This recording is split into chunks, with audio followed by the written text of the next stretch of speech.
So getting over an avoidant after a breakup can feel a little bit like breaking a drug addiction, regardless of who left. And I just want to say that if you're going through that right now, I know it's really, really painful. And I know that you saw the best of this person. You saw who this person could be, but that part of them was withheld from you. And so if they left, you're probably feeling really, really rejected in this moment. And if you chose to leave, then that means you had already had to come to the terms that you had this realization your needs were not being met. And you probably also still feel rejected because of the withholding of those things. You knew you had to leave and likely you didn't want to.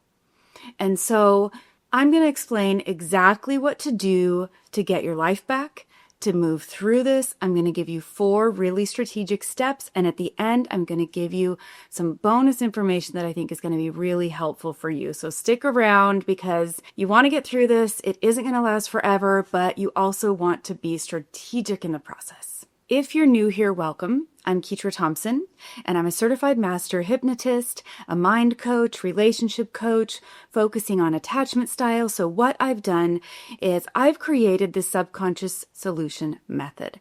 And through this and my program, Confident Connection, I help my clients reframe the subconscious blocks that are keeping them from having the life and love that they want, and to reframe the mindset around that, understanding yourself more, and then being able to connect more to the people in your life in an authentic and clear way. So if you'd like to learn more, check out the link in the description below. There's all kinds of info there, and you can set up a completely complimentary consultation call so you and I can chat and we can get to the heart of what's going on in your specific situation, because what I do is very custom work. So if you'd like to do that, check that out. So let's just talk a little bit about what's going on inside of you at this moment where you're trying to get over this breakup. So your brain and your feelings are fighting about the story, and that inner biology of you, that early programming in that subconscious mind, because remember, your subconscious mind controls over 95% of everything you think, feel, and do.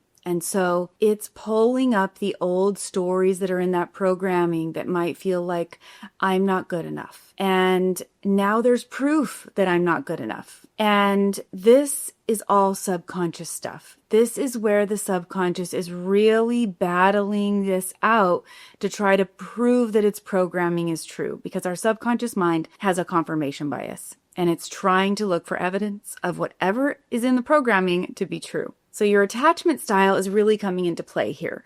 If you have an anxious attachment style, then there is a lot of concern about abandonment, right? And fears around abandonment and those abandonment wounds.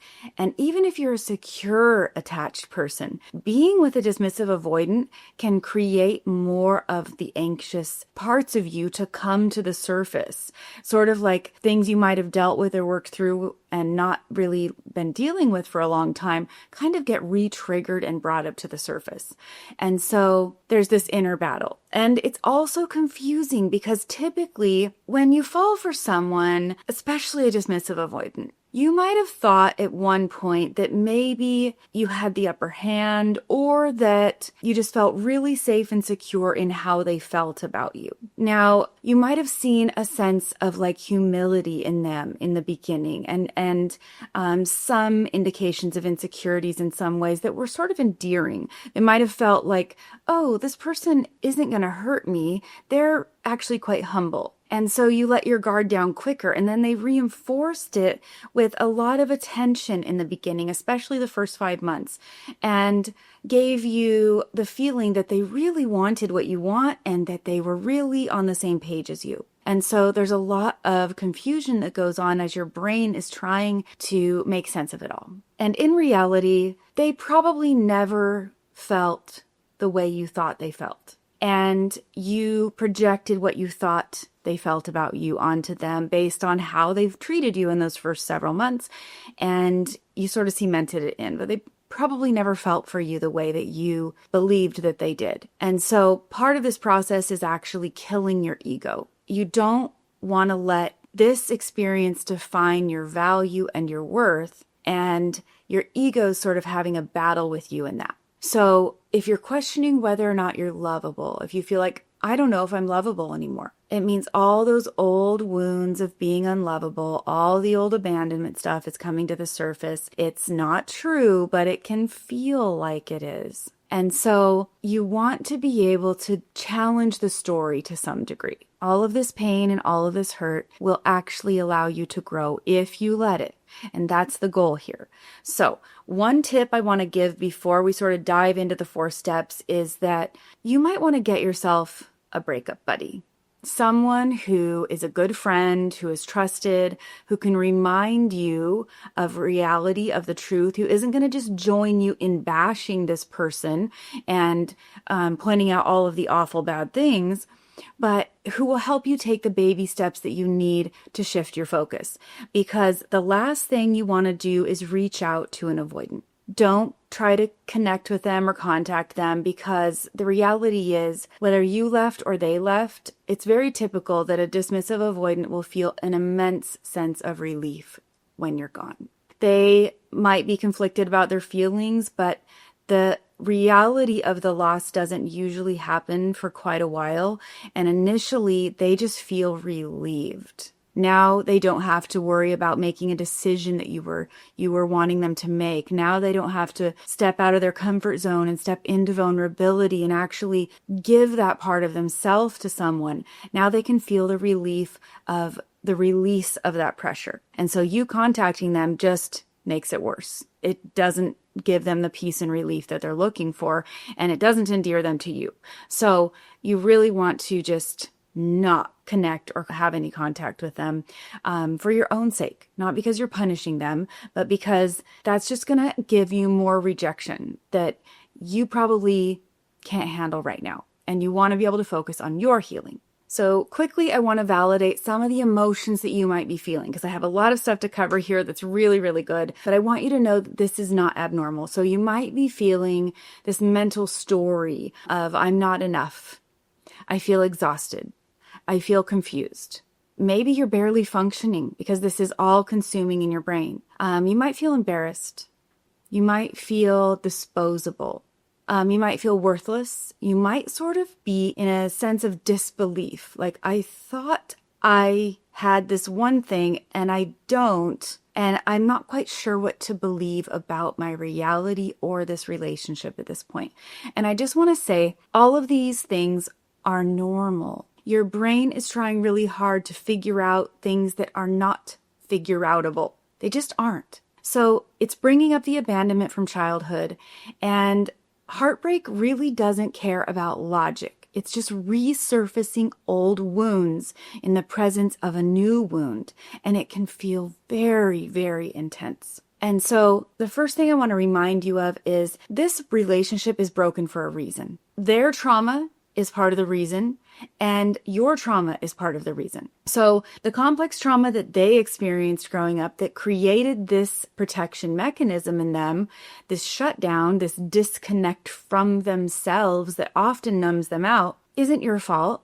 It's their trauma. But also, we don't want to look at like the fact that this is their trauma and then think, oh, well, I understand why they're that way. I can help them. I can heal them. No, you can't. You cannot help or heal anyone who doesn't want it. So yes, we heal in union. Yes, we heal in togetherness. But the only time that we actually heal in union and togetherness is when both people are willing to be seen by the other person, are willing to say, hey, here's where I struggle. Hey, I'm having a hard day. Hey, this thing's coming up for me. Where they're willing to step into their vulnerability and make the connection point that allows for healing. And you absolutely cannot force anyone else to do that. And the one thing I want you to also remember is that if you don't do the healing work, then that can lead to numbness and shutdown and keep you from being open to love in the future. And so this is something they do a lot. They don't move through a proper healing process. And that is part of the reason they stay stuck in this pattern of numbness. And so supporting yourself requires a lot of self-compassion and some patience. And so you're here because you want that, and I want to help you get there. So there's a couple tips that you could do before diving into this. I want to just acknowledge that heartbreak can make you feel like you want to throw up. And all of that is about the story that you're telling yourself, the story from the past that's now becoming a part of this future story about who you are and your lovability. And so this does require some self-compassion and taking good care of yourself so that you can really surrender to the reality. This is your reality that you're in right now. And you want to be empathetic. You want to understand that you're just tired right now. You're out of energy. And so you want to take good care of yourself so you can challenge the story of, I'll never be loved, I'll never find love again, because a lot of times that's what keeps us hanging on. I had this thing with this person and I'm never going to find it with someone else, which really is not true, but it feels like it in the moment. So let's get into the steps. Step 1 is that I want you to feel all of it. I want you to feel all your feelings. I want you to let yourself cry. And if you feel like you can't let go to that point, find something that will make you cry. I promise you it will help. You can't suppress it because it just gets worse later. And crying actually releases chemicals that aren't present in the regular tears that your eyes make to just keep themselves moisturized. There's actually stress chemicals that come out in crying. And so you want that release because once you let that steam off, you can actually start focusing on your forward movement, but you've got to feel it first. So I'd really recommend that you find something really sad to watch. For me, that go-to movie is always Beaches. If I need to cry, I know I could watch that movie Beaches, which is really old, and I'm going to cry a few times in that movie. But whatever that is for you, you really want to cultivate this moment of true self-care, allowing yourself to cry. In this process, you're really grieving two people. You're grieving the person you lost, and you're grieving the person that you never got. The part of that person that you saw that was incredible, that was amazing, that had depth, that had these things that you admired, that you respected, but they withheld them from you. They kept them from you. And the pain of them withholding it, the pain of you not receiving the person you really wanted in them, is part of the grief process as well. You didn't get your needs met, and it's okay to grieve that. And you can remind yourself that the ideal partner would have never ignored or minimized you. The love of your life would be thrilled to share their life with you, to grow with you, to openly love you, to support you, and for you to do the same with them. They would be able to and want to receive that from you because it's a give and a take. And so you didn't get that, and you're allowed to grieve all of it, all of the things you hoped for, all of the things you wanted with this person that you longed for so long. It's important to do that. Now, once you fully felt all your feelings, then you're ready for step 2. Now, step 2 is getting real with yourself. So instead of looking at all of the good things you lost, this is where you want to look for the big realistic picture. You want to look for the things that weren't so great about them. Maybe you want to remember all of the sort of crappy, raunchy, or inappropriate videos they used to like. Maybe you want to remember those inner beliefs in them that would leak out, their stereotypical beliefs about all women, or their inability to cultivate empathy for certain people. Remember their imperfections, the things that just weren't that great about them, the things that you were more than happy to overlook because you loved them and you knew deep down they were good. These things disappeared from your vision when you were with them. And so think about the physical flaws. Think about the clothes they wore that you didn't like. All the things that you dismissed because you loved them. And so, you can argue with reality, but reality always wins. And if you're able to remind yourself that this person wasn't perfect, this person wasn't maybe on the same page as you in a lot of ways, not that they had to be exactly in the same place, but there were things that you probably dismissed and overlooked that you might not have if you hadn't loved this person. And so the other reminder about that big picture reality is that you were unfulfilled emotionally in this relationship. It's true. Even before it ended, you were always wondering. You were always thinking, well, where is this going? Or where do I stand? Or wait, how do they feel about me now? Wait, maybe, why aren't they acting the way they used to? There was all of these questions that created a very unstable foundation for you in your own life. So you need to realize they will never fight for you. And they believe that you're better off without them. And part of this big picture is knowing also that they will never give themselves fully to you. You cannot make them, and it's likely, even if they were married for decades, that they have never fully given themselves to someone else. And so the way they move on, the way they cope, the way they shut down in this breakup, whatever they do has nothing to do with you. This is their pattern, their reality of how they function, and I don't want you to personalize any of it, but I want you to look at it with a sense of reality. This is something they do, and this is something they will probably continue to do even if they stay in a committed relationship. They will probably continue to function this way, which would continue to bring you so much pain as they withheld and pulled away over and over again. We tend to think that if this person will just express their love or make that commitment or whatever, everything will be fine.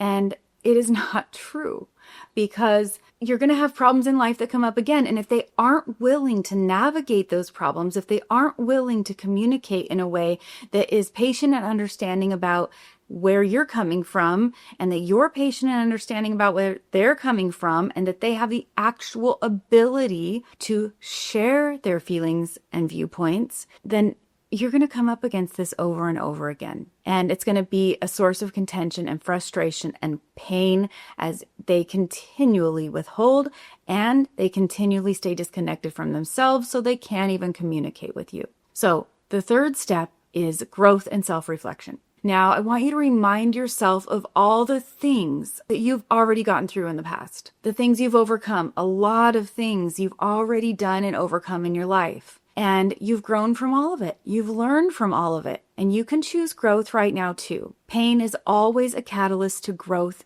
if you let it be. It doesn't necessarily create it if you don't allow for it. So I want you to create meaning for this experience as you step into your future. What were your justifications that allowed you to accept this behavior in the first place? Maybe there were subconscious beliefs. Maybe there's old subconscious patterns. This is probably a person that felt very familiar to you initially. Even if they were very lovey and affectionate and connected and you didn't see this coming, there was a familiarity about them. And the reality is that right now, who you are today isn't who you were when you met them. You have grown enough to allow yourself to choose your own well-being right now. And that's something that you should be really proud of. That's you considering what's possible for your future. When tragedy happens in our life, we can choose to be closed off in our own little world, to shut down, close ourselves off inside, shut ourselves in our home, disconnect from the world. But if we do that,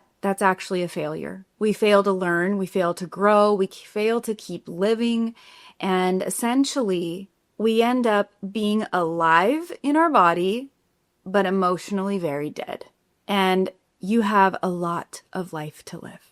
So I want to encourage you to not get stuck in that emotionally dead place. A lot of times, dismissive avoidants are there. They do get stuck there. You don't want to be like that. And so part of you moving forward is also a part of you letting go of them. It's accepting the reality of who they are in a positive way. Just think about it. You probably don't know anybody who's as good at being avoidant as they are, right? They're the best at being avoidant. That's what they're really good at. And so you can almost look at them from this shifted perspective. It's like, that's just who they are. And it might even allow you to finally meet the real them.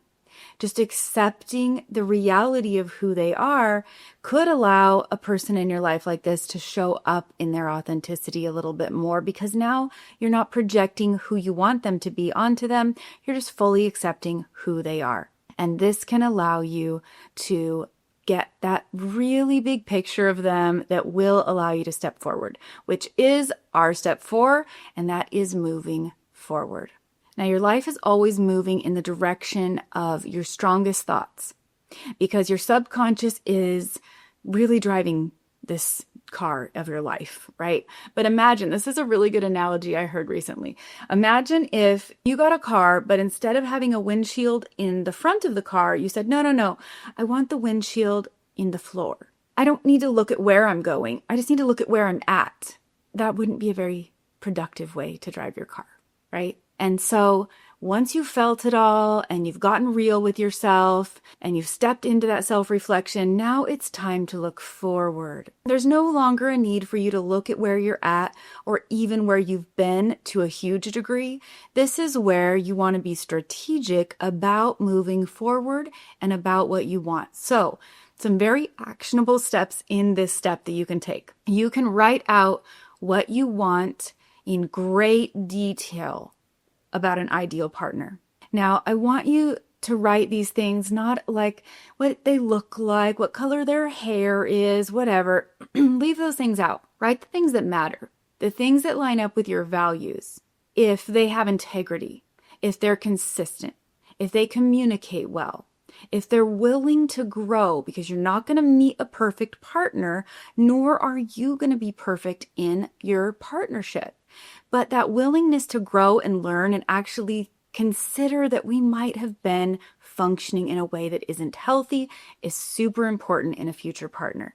So someone who is willing to build, not someone who's just staring at the possibility of what you guys could be, but someone who is willing to take actionable steps toward that. So write that list out, whatever it is, of what you really want to find, because as you focus on what you want, your brain dials into that and it starts looking for that. And so I also want you to start thinking about expanding your life in other ways. So make a list of new things you want to try in your city, whether it's a class, whether it's a workout group, whether it's a meetup, whether it's paddleboarding or yoga or art class or a destination to visit. Make a list of things that are going to get you moving forward into newness. Because as we're exploring and trying new things, our brain shifts into an openness and an awareness and a curiosity that can actually bring lasting change. And in this process, I really want you to prioritize connecting with friends and the world, wherever you go, whether it's the barista at the coffee shop, the cashier at the grocery store. I want you to be warm and friendly. I want you to be your best self and engage with the world. This keeps you from getting shut down inside of you, looping inside your brain. This gets your focus into a future movement, like it's seeing the world around you. It's being present in the moment, and it's not losing your train of thought into all of the reminiscing. It's being present. And so presence is a big part of that. So start noticing if there's any resistance coming up for you. And when you do notice you're going back into that place and there's some tension, drop your shoulders, take a deep belly breath, and remind yourself, I can choose to focus elsewhere.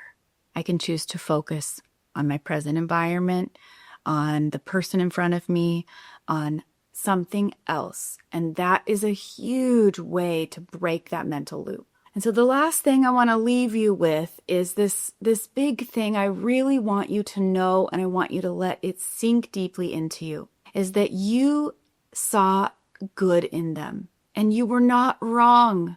There is good in them, but it's just not complete. It's not goodness that they have allowed to come out of them, to flow into connection, to create communication and a healthy dynamic. And so they probably do care, but they're not willing to be self-reflective. They haven't been willing to deal with their wounds and to deal with the way that those coping mechanisms, these functions that are a product of their wounds, are affecting the other people around them. They haven't been willing to notice the patterns. And so that's not something you can do anything about. The one thing you can do is that you can choose to step away from something that leaves you on unstable ground, on shaky ground, and you can truly focus on filling your life up and creating a relationship as you move forward into your future that's mutual, that is amazing, and creating a life you feel really good about. Because when you are that uncertain on unstable ground, everything else in life feels a little shaky as well. Our nervous system needs some level of trust, safety, predictability, so that it can relax and actually flourish. And you probably were never going to get that from a dismissive avoidant. And so moving forward and choosing what you focus on is a big part of that. This is what I help my clients do.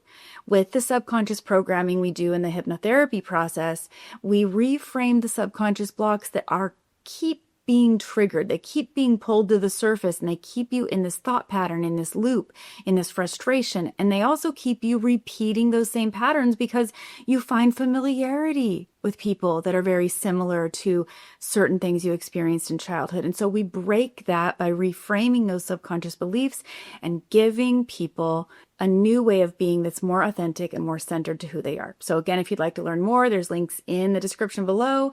And as always, if this content resonates with you, I really appreciate it if you click like and subscribe so you can be notified every time I post a new video. And until next time, I hope you curate a life by your own design.